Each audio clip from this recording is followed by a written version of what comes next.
Where have I been last week? I've been in my small hometown in the middle of the countryside where we have this utopic monastery. I hardly believe I'm there since 15 years, and this incredible theater with 800 seats that not even almost all the population fits in. So it's a bit of a utopia in all senses, and we were rehearsing, doing the last light rehearsals and composition rehearsals. It was a good time, also a bit busy with my kids going back to school in Portugal, so taking care of school things for them. But yeah, it was basically home preparing the premiere, because I'm premiering. Ooh, why am I a choreographer? I didn't choose dance. Dance chose me. It was very important. I was a sportsman always. When I was a young guy, I was always into sports. So my media of communication was very physical. I studied architecture, for instance, but I dropped out in the middle of it to pursue my dance works and studies and performance. And it was something that you don't choose, it chooses you. Deep inside, one thing is dance, the other thing is choreography. Choreography is organized dance, it's already a language on itself. So in that sense, I think I am a choreographer probably since very young. I remember my father used to subscribe this French magazine, very old, beautiful magazine from theater. Let's say, I think I don't remember the name, but it will come. And I remember I was watching always the little figures in the photographs in black and white, as if I wanted to move them. So deep at my heart, probably I was already a choreographer, like an architect too, because it's the same kind of family. You have a notion of space and body in space, like a gestalt, a whole picture.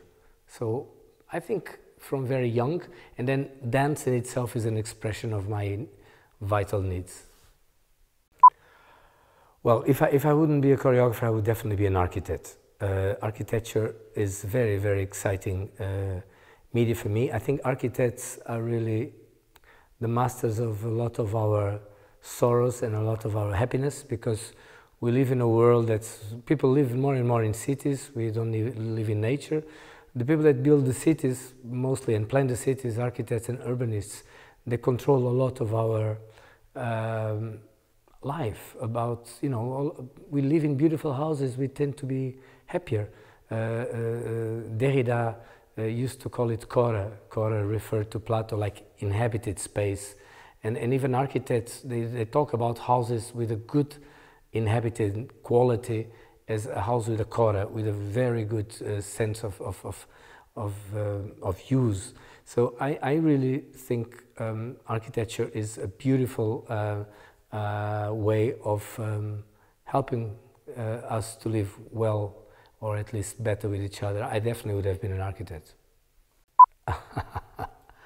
Well, I like that Hellerau is not just, how you say, a space, but Hellerau is a place.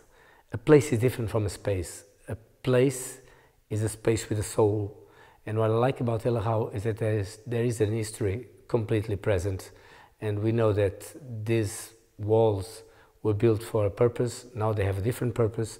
And this is pretty much the same feeling I have in Portugal in my monastery, which is not my monastery, but it's everybody else's in art and culture monastery, is that this space was also built for and with Dominican nuns on the 16th century, and for instance was built for reflection related to God and to people who were closed and enclosed on this space. And today this reflection is a creative one. So this space is again a lot of chora, a lot of authenticity, a lot of soul, and I think what changes a space into a place, into an inhabited space, is a body. There is no space without the body. It's because we enter in a certain space, we give it an up and down, a left and right, something that exists only because we are there.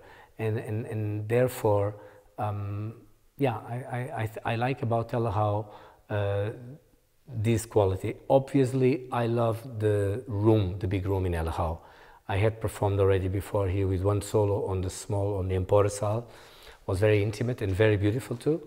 But the big room needs to be tamed. It's a bit like you really need to understand this room almost in an architectural way and how you place the bodies there. That room can destroy your work also, but can also enlighten and enhance and maximize your work too. So this relation of space with body into this big room is a very pure one.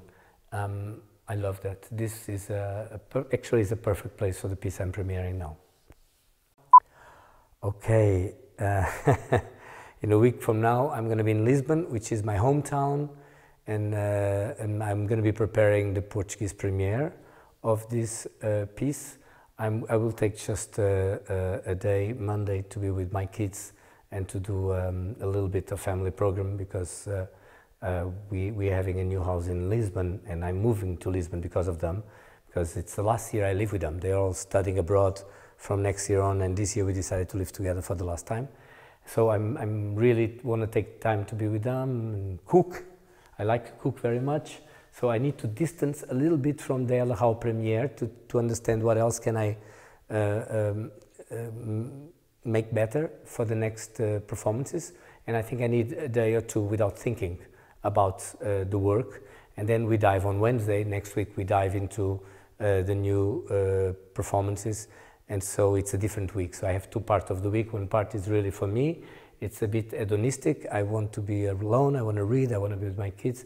Then the second part of the week in Lisbon is going to be very much a madhouse, a crazy time.